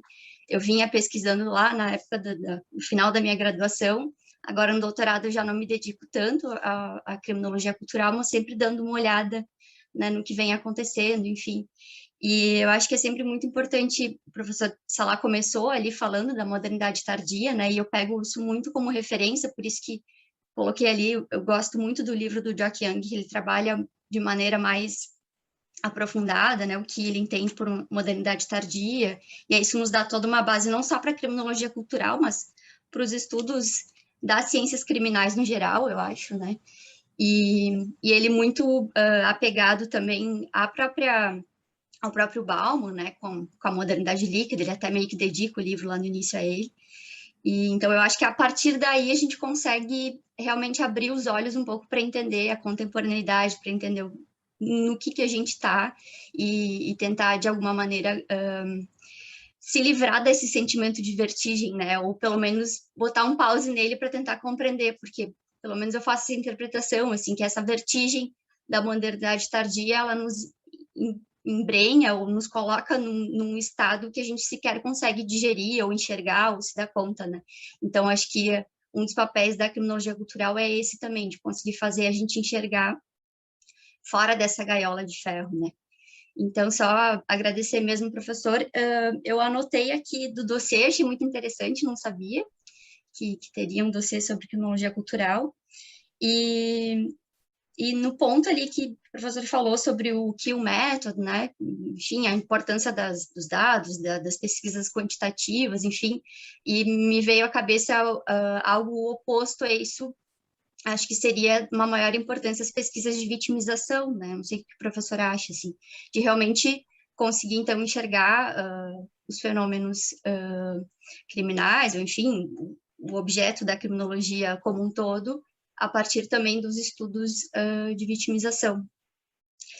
E comentar para quem tiver interesse, além das referências dos livros, tem um TED Talk muito interessante do Jeff Farrell, que é sobre trespassing, não lembro direito o título, mas que também dá para entender um pouquinho melhor esse modo de investigação da criminologia cultural que é totalmente etnográfico, né, que tenta realmente analisar o crime não de uma maneira objetiva ou apartada, mas sim de dentro dele, né. Então, é só essas contribuições. Obrigada de novo, professor. Obrigada, Jádia. Acho que vamos ouvir todos, depois o professor fica à vontade para comentar. Pode ser assim? Então, Tami. Boa tarde, professora, pessoal, colegas. Boa tarde. Professor Salah, muito obrigada pela exposição. Acredito que a gente não se conheça. É uma alegria para mim poder ouvir o senhor a respeito dessa temática que eu acho tão importante. Eu lembro de ter acompanhado sua banca de qualificação quando eu estava ainda na graduação. Eu gosto ainda, né, de assistir as bancas e tal, então eu estava lá acompanhando e agora esse reencontro é uma alegria realmente, acompanho e admiro o seu trabalho. Então, muito obrigada pela sua presença aqui hoje na aula da professora Clarice, que é minha orientadora agora no doutorado. A temática de criminologia cultural e essa matriz teórica, de modo geral, é um recorte importante para o diálogo que eu quero propor na tese. Eu tenho trabalhado há alguns anos com pesquisas envolvendo violências contra a população LGBT, aqui no Rio Grande do Sul, em especial, né, com intervenções de pesquisas empíricas também sobre políticas criminais que têm sido desenvolvidas aqui. E tem me parecido que essas pesquisas têm sido direcionadas muito mais para a questão dos crimes de ódio, pensando mais a questão da vitimização e a forma como são produzidos esses crimes, procurando compreender quais são esses delitos e de que forma eles ocorrem, né? E agora, na tese, eu tenho procurado dialogar com a professora Clarice na perspectiva de direito e literatura a respeito da produção bibliográfica de pessoas LGBTQIA+, aqui no Brasil, fazendo uma varredura, né, literária. A gente tem percebido que, principalmente a partir de 2010, tem obras autobiográficas que têm sido propostas por essa população para tratar sobre suas experiências e também contendo experiências de violência e formas de sobrevivência e como essas experiências podem ser formas de resistência às vezes, né? Então, gostaria de saber a sua opinião e considerações a respeito do diálogo dessa vitimização, também dialogando um pouco com a pergunta da Jádia, né? E o interesse, o especial interesse das pesquisas acadêmicas, em especial de criminologia, sobre os crimes de ódio, voltando o objeto para as formas de vitimização, para a homofobia, não para as formas de enfrentamento ou de prevenção a esses delitos, né?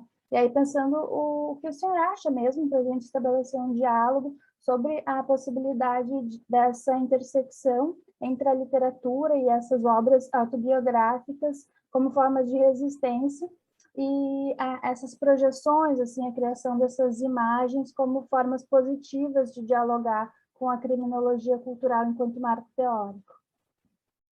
Obrigada, Tami. Miguel? Primeiramente, me identificar. Oi, eu sou Miguel, sou aluno e pesquisador da professora Clarice já há alguns anos. E cumprimentar também os caros colegas e cumprimentar o professor Salah, que eu já sigo há anos no Facebook, muito por causa do livro do senhor de videogame e violência. muitos anos sigo o senhor, e agora eu estou correndo para fazer submeter meu anteprojeto de mestrado sobre cinema e violência, que eu estou me valendo bastante da criminologia cultural para tentar explicar. Desculpa, cinema e direito. Falei cinema e violência, mas cinema e direito. Para tentando analisar essa interface entre como o cinema representa o criminoso e a violência. Daí eu só queria perguntar brevemente esse papel da criminologia cultural com a arte mesmo, e a mídia, de forma geral. Ok, obrigada, Miguel. Não sei, há alguns microfones abertos. Professora, perdão. Diga, Samuel. Eu coloquei no chat a pergunta, mas enfim, vou repetir aqui o que eu coloquei no chat. Primeiro, muito obrigado, professora, por abrir. Eu acho que tá muito barulho, né, aqui da rua, perdão. Muito obrigado por abrir por abrir essa aula. Eu realmente não consegui pegar esse tópico, mas, enfim, está sendo um prazer ouvir aqui, até ia pedir depois para a senhora abrir as outras aulas também, divulgar no YouTube, o que tiver no Moodle, enfim. E também agradecer ao professor Salá e todos os colegas que estão por aqui. Enfim, os slides foram incríveis. Achei incrível a palestra e meu primeiro contato com a criminologia cultural havia sido com o Salo mesmo, que ele foi meu orientador na UFRJ, de graduação. Eu peguei uma perspectiva um pouco mais filosófica, mas, enfim, ele me ajudou bastante. Aí eu gostaria de perguntar, ainda indo na linha do que vocês falaram sobre o homem médio, enfim, a mulher honesta, em que medida, assim, atrelar essa perspectiva teológica cultural à prática do crime poderia deslegitimar o que é chamado comumente de decisionismo judicial, né? De que maneira isso pode ajudar na lógica de decisão do juiz para repensar esse lugar cultural em que esse pessoa qualificada como criminoso comete crime. É basicamente isso. Muito obrigado.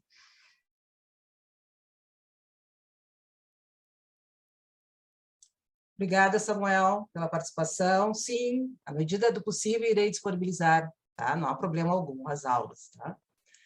Mais alguma colocação? Então, vamos dar continuidade, depois, na medida, a gente continua, tá? Professor Salá, por favor. Já tem um artigo do Jeff, não sei se tu conhece, que talvez vai interessar a Tamires também, de algum modo, que é o artigo, eu não me lembro o nome do artigo agora, mas eu posso ver depois. Ele trabalha a questão dos santuários que os familiares das vítimas de crimes rodoviários colocam nas rodovias do Texas. Então, isso é um objeto da criminologia. Ou seja, porque ele tem um outro artigo chamado Speed Kills, onde ele vai denunciar a indústria automobilística. A gente passa tanto tempo preocupado com a questão das drogas, com o mal que representa para a sociedade, etc., etc., mas o argumento do Jeff é que tem poucas coisas nesse mundo que matam tantas pessoas quanto carros, né? Então, ele faz primeiro um artigo direcionado para esse lado e depois ele faz um outro artigo direcionado para os familiares das vítimas, né? Em que ele vai trabalhar essa questão dos santuários. É muito legal, criminologia. A criminologia vai se preocupar com as demonstrações de emoção, tanto das vítimas quanto dos familiares das vítimas, né? E, Tamires, acho que tem absolutamente tudo a ver, né? Se a gente pega o Jack Katz, né, não é criminologia cultural, mas é incorporado por ela. Grande parte daquilo que ele desenvolve lá no Seductions of Crime, ele extrai dos diários e dos livros escritos por pessoas que praticaram crimes, ou seja, são relatos biográficos, né? E aí ele vai, inclusive, ironizar, dizendo o seguinte, bom, há muitos desses relatos de assassinos, de ladrões de banco, que viram best-sellers, porque eles são emocionantes e porque as pessoas querem ler isso, e porque, ao mesmo tempo, o sujeito que foi criminoso, ele está tornando a sua imagem pública e ele vai se tornar objeto de apreço e de admiração por outras pessoas em circunstâncias análogas. Aí ele vai dizer, bom, mas... E aquele cara que pratica aquele crime entediante de lavagem de dinheiro, de desvio de verba pública, como é que eu consigo acesso aos sentimentos desses caras? Porque esses caras não vão escrever biografias sobre isso, porque todo mundo vai achar muito chato e entediante, e porque eles não vão projetar uma imagem positiva perante a sua subcultura, que é de homens brancos, ricos e bem-sucedidos, né? Então, tu usar esse tipo de fonte, para mim, é perfeitamente aceitável e justificável, né? Justamente, e vale a pena tu olhar também o Mike Pressley, porque ele vai dizer assim, o cronologista cultural, ele tem que escavar essas emoções, esses sentimentos, essas sensações, né? Onde elas se encontrem, e para isso ele vai se valer das suas próprias sensibilidades, né? O Jock Young, lá no Criminological Imagination, ele falou sobre a nossa imaginação criminológica. E a gente pode usar a imaginação criminológica, sabe? Tu pode construir um estudo com base em relatos biográficos, em impressões, em sentimentos, em depoimentos que tu colhe das pessoas, né? Momentos de fragilidade emocional. Tudo isso é um material muito rico que se presta a produzir um trabalho acadêmico que é de outro tipo e que para muita gente não seria científico, que não teria validade, qualquer coisa do gênero. Para mim é exatamente o contrário. Esse é o trabalho que vai me interessar a ler. Não o trabalho que, mais uma vez, vai revisitar não sei que aspecto de que lei aplicada a qual caso dogmático. Não, tudo menos isso, né? Então, sinta-se legitimada para dialogar com a criminologia cultural, porque eu acho que é perfeitamente possível. Né? Perfeitamente possível. Ok, obrigada. O Samuel, o que eu acho que vale a pena a gente pensar é o seguinte, né? Aquela questão, pensa na criminalidade praticada pelo agente de Estado. Tá? Tem um conceito clássico da criminologia, a criminologia subcultural, né, do Sykes e do Max, que é o conceito de técnica de neutralização. Se tu atualiza o conceito de técnica de neutralização, que é o que permite que o sujeito pratique um crime e preserve uma imagem positiva de si próprio, dentro de um contexto contemporâneo de expressividade, de identidade, tu vai entender como a questão autoral, como a expressividade a cara para o próprio juiz, que viola a forma rígida da racionalidade burocrática, legalista, moderna, para dar vazão a um projeto que é seu, em um processo, em uma sentença, e assim por diante. Então, tu pode usar isso para pensar essas violações das formas da legalidade pelos agentes de Estado e pelo próprio juiz, inclusive. Né? Porque, de certo modo, o que a modernidade esperava do juiz boca da lei, é que ele anulasse o próprio eu, a própria identidade, que ele simplesmente desse vazão, né, a essa racionalidade que viria de outras instâncias, trabalhasse pelo objeto rigorosamente delimitado, né, o código, e dali fizesse pura e simplesmente brotar por meio de um silogismo, né, a legalidade. Mas os caras eles não conseguem ficar presos dentro disso mais. Né? Eles têm que dar vazão a algo que é seu.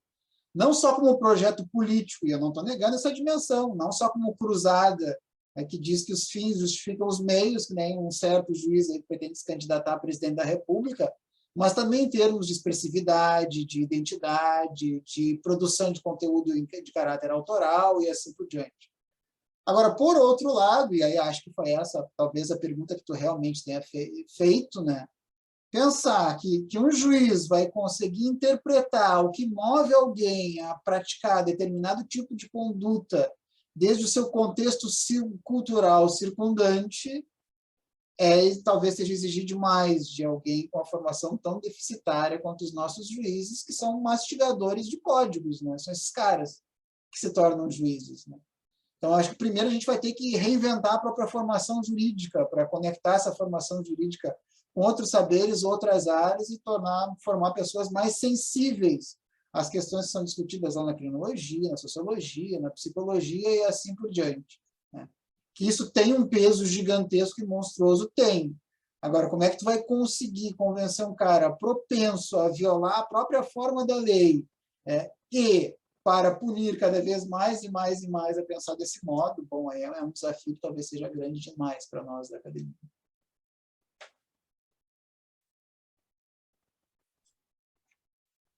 Por isso, cada vez mais, eu também valorizo a questão da graduação, como eu estava falando, porque ali, ó, não é olhar para a pós, né, e ir à frente, não é somente isso. Quem tem o compromisso, né, da docência, né, acadêmico, tem que impactar na graduação. É lá que começa, tudo começa. Né? É lá que nós temos que realmente, né, atingir. No semestre passado, a Tamires foi a minha estagiária docente o Gustavo também esteve, apareceu lá, não é, Gustavo? Na disciplina que eu achei fantástica, no novo primeiro semestre, né? O novo projeto, o nosso novo PPC, esse que passou por essas mudanças todas que nós estamos fazendo em todos os projetos pedagógicos 360 graus, tá, da PUC, que é simplesmente antropologia, sociologia e direito. Então, maravilhosa oportunidade que nós fizemos, né, Tamires? A gente meio que revirou, o pessoal entrando no curso de direito, primeiro semestre, né?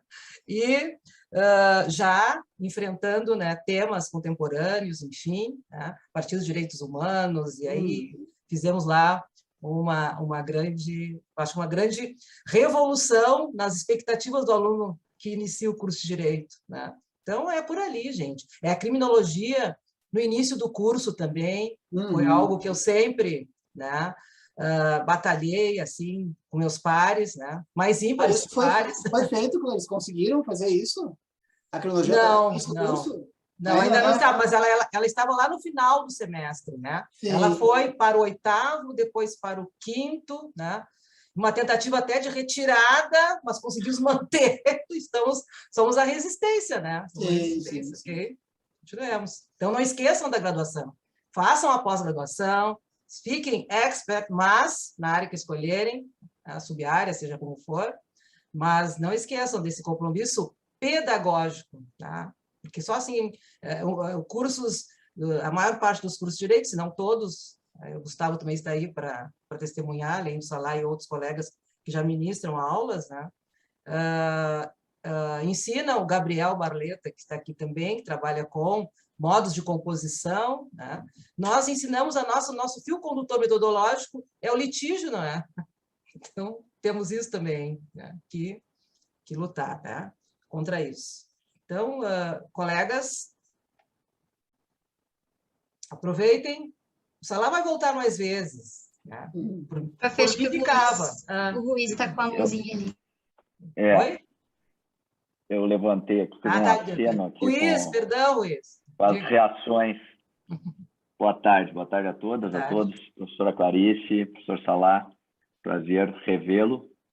É sempre muito bom ouvi-lo também, da mesma forma como a professora Clarice, eu sempre faço questão de registrar isso quando tenho a oportunidade de encontrá-la.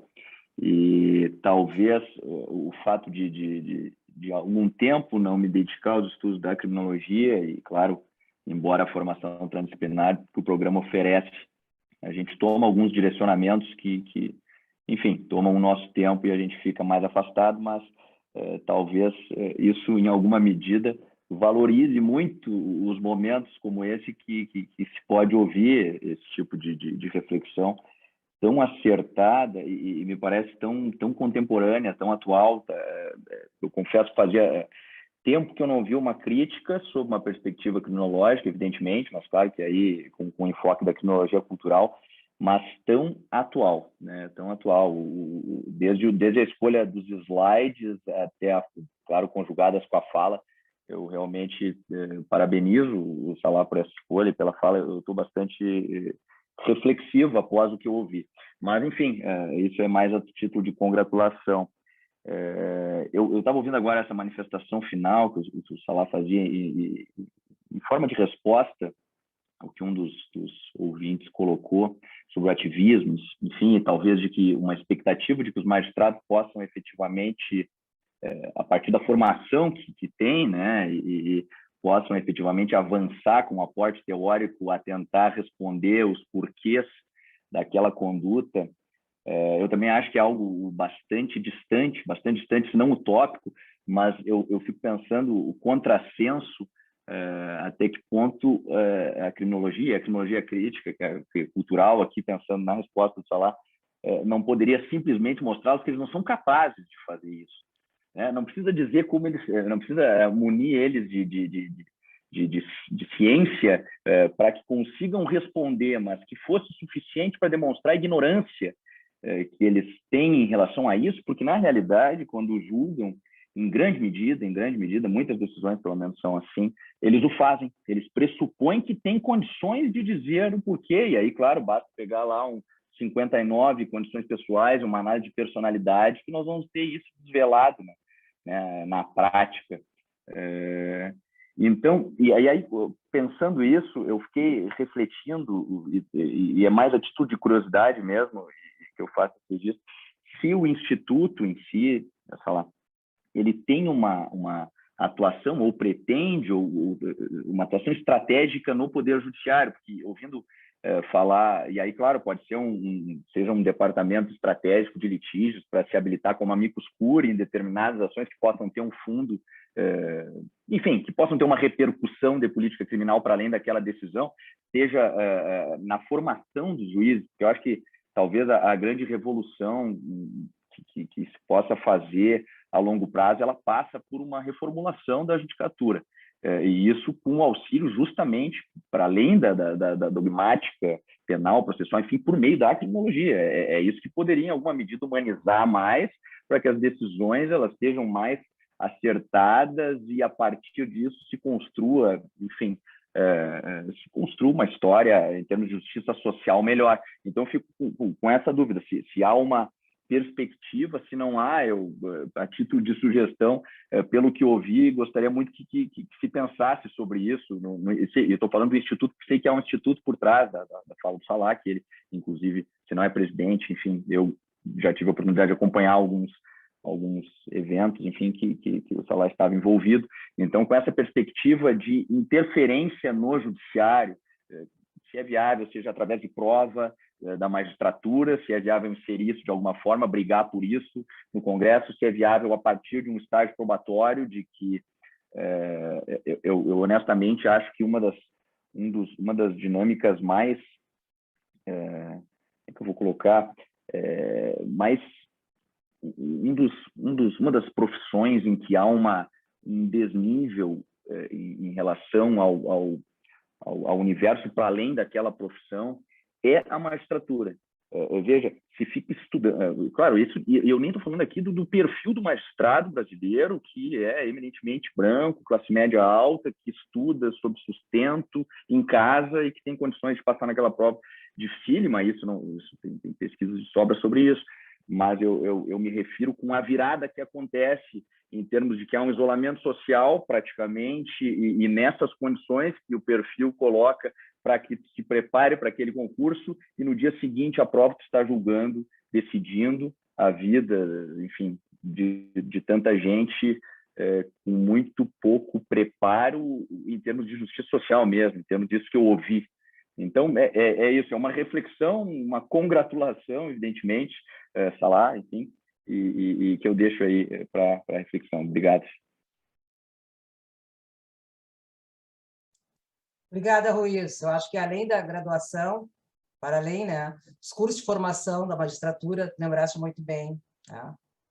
Estive no Tribunal Federal da 4ª Região por 2 anos, trabalhando ali, e realmente nós podemos impactar, e muito, né, nesse processo de formação. Formação continuada, inclusive, dos magistrados. Né? Salah, por favor, fique à vontade. Vou responder a primeira pergunta mais objetiva, assim, olha, Ruiz, estamos aceitando quadros. Estamos aceitando quadros para empreender esse tipo de iniciativa. Vou dizer assim, o Instituto é uma federação livre de intelectuais fora da lei, que nem eu disse para a Clarice, né? E, na realidade, só conseguir colocar os livros na rua, né? E no ano que vem, quem sabe, o boletim e a revista já é um esforço hercúleo. Né? Então, essas são dimensões assim, que eu definiria como de assessoriedade do Instituto, mas que podem eventualmente vir a ser contempladas, sim, me agrada a ideia. Agora, para a gente fazer aqui algo no estilo desabafo, assim, sabe? Para a gente ter a noção assim, do tamanho da encrenca em que a gente está metido. Né? O que vincula o meu processo penal, lá do Busca da Verdade no Processo Penal, e a criminologia cultural, é a pós-modernidade. São essas discussões. É isso que vincula essas duas coisas, é a criminologia e o processo penal pensados desde outras balizas. Tá?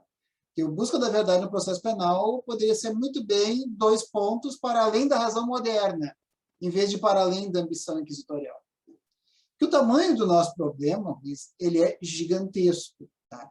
Por quê? Porque a gente tem aqui uma escola no Rio Grande do Sul, que eu atribuo a sua fundação ao Auri, e ao Auri não isoladamente, mas esclarecido pela nossa querida professora Ruth Gal, né? Com quem ele aprendeu o que deveria aprender sobre modernidade, sobre razão, sobre filosofia consciência e sobre sujeito racional, né? E aí eu vim lá com a minha formação em História, e encontrei a Ruth, e encontrei o Auri, e fiz esse trabalho, tá? Um trabalho que, bom, o livro já pode ter sido primeiro colocado em vendas de direito processual penal da Amazon, mas que é absolutamente incompreendido pela grande maioria dos processualistas brasileiros, inclusive de muitos que se dizem comprometidos com o sistema acusatório. Simplesmente não compreendem porque não têm formação para compreender. Então, eles estão lá presos por Ferraioli, presos por Tarufo, acreditando na busca da verdade, deixando a porta aberta para o protagonismo do juiz, para a interferência da gestão da prova, para o decisionismo e para tudo isso, porque eles não conseguem compreender que a gente tem que dar um passo além disso, né? E daí a extensão da responsabilidade desse programa, que tem que continuar a formar pesquisadores no campo do direito processual penal, que incorporem essas lições que a Ruth deixou aí, né? E que eu tenho tentado difundir, e que o Auri agora já consolidou no seu direito processual penal, e que também tenta difundir de algum modo, né? Para a gente ter um locus assim, que efetivamente nos dê alguma condição assim, de dar um passo além dessa racionalidade. Porque a verdade é que essa razão moderna perpetuou a racionalidade inquisitória, é isso que ela fez, ainda que não deliberadamente, mas sim de forma velada. E o pessoal lá da Escola Paulista, até da Escola Mineira, ele olha para o PPG em Ciências Criminais para os seus regressos, e não entendendo nada, porque não entenderam nada, o que eles vão dizer? Ah, é aquele programa lá que eles dizem que não existe verdade. Isso que eles vão dizer. Porque não entenderam lufas, e conhece, né, Rússia? Não leram e não entenderam. Então, aí fica complicado, fica difícil, porque é exatamente o contrário, né? Nós reconhecemos a importância que o tema verdade tem, o quanto ele é decisivo, e por isso tratamos disso seriamente, adequadamente, não desde epistemologias arcaicas, mas desde construções compreensivas mais aptas a dialogar com a complexidade. Essa é a ideia. Agora, a gente tem que tentar vencer essa guerra dentro do próprio campo processual penal, né? A gente não consegue vencer isso nem dentro do campo processual penal democrático. Como é que a gente vai conseguir fazer isso chegar na magistratura autoritária? Olha o tamanho do salto, né? É escalar um Everest levando uma âncora nas costas. É difícil, mas vamos lá, não vai ser por falta de luta. Resistência, né? Obrigada. Obrigada, Salah. Como é um desafio, duas gramáticas absolutamente diferentes, como é que se encontram, né? Constrói significados diferentes, né? E significantes. Mas também estamos aqui, não é por um acaso, né? Quem sabe, né? Futuras gerações, nossos netos lá dos carros voadores, consigam chegar lá, né? Muito bem, pessoal. Não sei, Gustavo, gostaria de falar alguma coisa? Não quero fazer uma convocação, mas sempre bom te ouvir também. Mas eu comento, sim. Querido, primeiro, parabéns, parabenizar. Salah sempre brilhante, né? Conheço Salah há bastante tempo. Salah, temos amigos em comum, a Maria Inácio, também, professora também. E estava na banca do Salah, o primeiro doutor em ciências criminais, estava lá, eu prestigiando. E então, me lembro uma coisa, até vou comentar aqui. Uma coisa que foi bem importante, bem relevante na minha vida. Eu acho que eu nunca te falei isso, Salah, talvez nunca tenha te falado. Que eu estava pensando isso lá antes de fazer o mestrado, entrar na especialização, naquela ideia de o direito encantado com a especialização em ciências penais. Eu tinha conhecido o Tim, o Sérgio Sardi, todo o desenvolvimento daquela questão da filosofia, que eu tenho tanto apreço. Eu falei, eu acho que eu vou largar o direito. Vou ir fazer mestrado na filosofia, porque o direito não tem. Daí tu me falou uma coisa muito interessante, assim, duas coisas que eu tenho para te falar. Primeiro, que na filosofia tu vai ter um caminho mais tortuoso, né? Tu vai concorrer, para ser um professor, tu vai concorrer com o pessoal da filosofia que são doutores e tal. Então, num contexto que o direito, já tendo um mestrado, possibilita de ingresso na vida acadêmica, ainda mais naquele contexto, naquele momento, naquela época, né? Um boom das universidades, toda uma valorização que se tinha pelo ensino superior, muito diferente do nosso cenário atual. E esse foi um detalhe. E o segundo detalhe que tu comentou, assim, o direito precisa de pessoas que nem tu. Lá na filosofia, tu vai ser um cara que pode até ter um reconhecimento, vai lá. Eu tenho até um reconhecimento na filosofia e tal. E aí isso foi bem decisivo para eu também tentar ficar no mestrado em Direito. Depois do doutorado, acabei indo para Filosofia. E aqui agora estou num segundo doutorado nas Ciências Criminais. Fiz o caminho inverso, mas foi muito importante. Eu não teria a carreira que eu tenho até aqui, a minha humilde carreira que eu tenho até aqui, se eu não tivesse ouvido esse teu conselho. Não me lembro se eu já te contei isso, acho que não, né? Acho que eu não te falado isso. E aí, comentando sobre a tua brilhante fala, e aí um detalhe que para a gente comentar aqui um pouquinho mais e discutir um pouco mais, talvez, na medida que nós tivermos tempo, exatamente aquele contexto quando tu colocas sobre a questão do capitalismo e a tendência, assim, de todos os estudos que envolvem a discussão sobre neoliberalismo. Eu queria ouvir de ti o quanto uma pesquisa séria no âmbito das ciências criminais como um todo e da criminologia cultural, se nós pensarmos estritamente como ela demanda uma análise atenta às dimensões alinhadas ao fenômeno que nós podemos articular com vários autores que vêm discutindo mais hoje em dia a ideia do neoliberalismo como um fenômeno que ocupa todos os espaços. E, evidentemente que ele ocupa também os espaços dentro das dinâmicas criminológicas em geral. Então, isso aí que me chamou a atenção para comentar. Não comentei antes para também não deixar mais o pessoal falar e tudo mais. Só isso, mas eu vi pelo teu olhar que tu querias comentar. Mas é só essa provocação, Wilson. Obrigado pela lembrança daqueles anos iniciais, né, Gustavo? Muito legal. Né? Que bom saber que ajudou de algum modo. Agora, essa pergunta é outra palestra, né? Vamos combinar, né? Sacanagem. Se os significados circulam e são negociados e contestados na cultura, né, e a nossa cultura hoje está completamente poluída e repleta de significados neoliberais, é evidente que isso é muito relevante. Né? Na verdade, essas discussões se conectam muito com a discussão sobre consumo lá da criminologia cultural. Né? Que, em última análise, tudo isso é negociado na cultura. Acho que sim. Acho que tem tudo a ver. E quem pretende fazer uma análise assim e vai pensar hoje o sistema penal só por uma perspectiva de classe, sem levar em conta a cultura, está fadado ao fracasso. Vai ter uma visão muito perspectiva, muito parcial, muito fragmentária de tudo isso.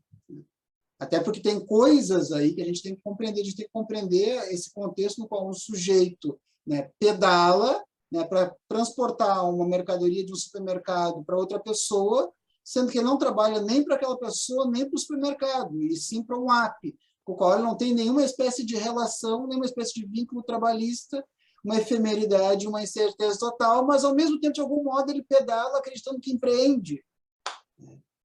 Isso é uma racionalidade neoliberal que nos leva a uma análise da exploração de si próprios, inclusive. Nós nos transformando em exploradores de nós mesmos. Acho que sim.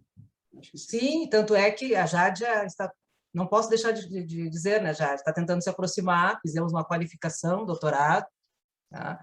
E é a questão, não é, Jádia, a questão do neoliberalismo, né? Estamos enfrentando, levamos, mas resistimos, continuamos. Exatamente, obrigada.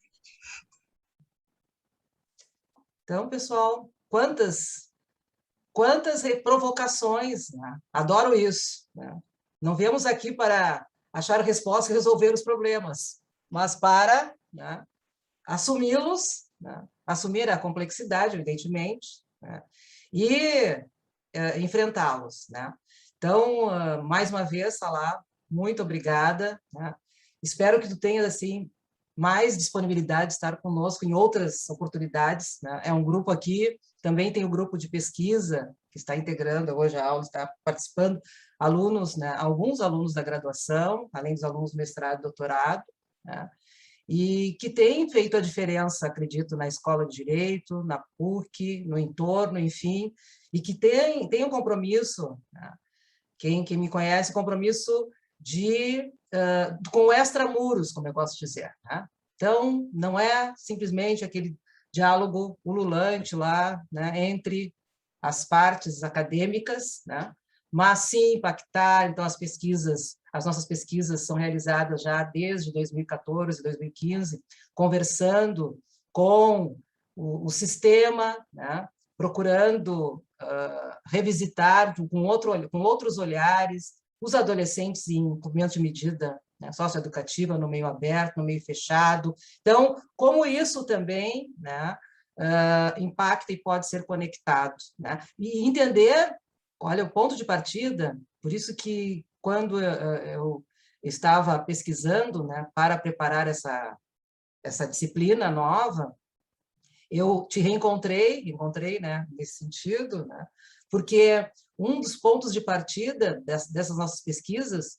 é exatamente, não é só para chegar e evidenciar, contabilizar, quantificar essas pessoas, né, mas entender de onde eles falam, né, entender a cultura, né, as subculturas, enfim, e como é que é possível, como será possível dialogarmos. Temos um projeto, sim, também gostaríamos de contar, né, com vocês todos, né, de não só pesquisarmos, mas de desenvolvermos, daí o Ruiz vai gostar, políticas públicas, novas políticas públicas, né, com essas crianças, com esses adolescentes, enfim, né, com os adultos, mulheres, homens, negros, né, com a diversidade LGBT+. Então, temos dialogado, né, com a diversidade, infelizmente ainda, já está me incomodando essa palavra, diversidade, há algum tempo, mas, por enquanto, vou continuar usando, né? Mas com essas diversidades, né, todas, né? Ok?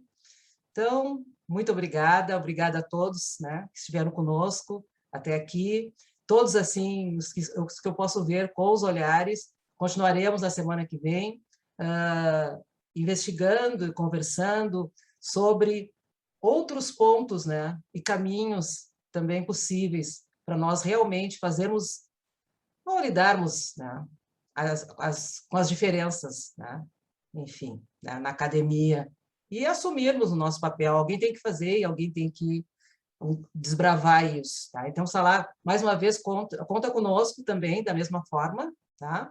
Esse diálogo está aberto, essa parceria está aberta, está até gravada, pediram para gravar, eu sempre peço para gravar, já foram gravando, né? Em Gabriel, já foram gravando, e eu ia pedir, eu sempre peço, né? Então, mais uma vez aqui, agradeço também pelo fato de tu teres permitido a gravação de modo tácito, tá ok? Ok, então, muito obrigada a todos, até a próxima quarta-feira, e sempre convidado também quando puder, Salah, por favor, tá? Obrigado, Clarice. Beijão, tchau, tchau. Valeu, beijo, pessoal. tchau. Abração. Até a próxima. Tchau, tchau, Ruiz. Tchau, tchau, pessoal. Tchau, Jádia. Tchau, os demais. Tchau, Rodrigo. Falou.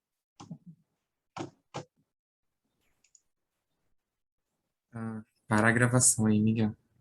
Como é que eu faço isso? Tem um de pausa e tem um quadradinho, é no quadradinho. Pause, stop. Tem pause, stop e recording. Eu posso parar? Não. Como ele começou, ele tem que parar, porque eu já perdi a gravação assim.